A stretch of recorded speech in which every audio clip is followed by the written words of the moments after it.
राग को मनरे जगह देले संपर्क नष्ट हुए।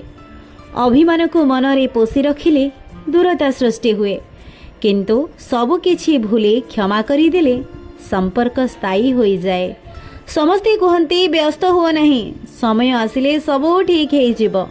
किंतु आमे बुझिबा दरकार कि समय आसिले नुहे, बरम समय आसिबा पूर्वरु आमे निजको ठीक करि नेबा उचित। धैर्य प्रत्येक कार्यर सफलतार चाबिकाठी होइथाए, एकथा सत। किंतु परिस्थिति बेले बेले एमिति आसी थाए जे मनीष धैर्यहरा होई शेषरे निराश होई जाए।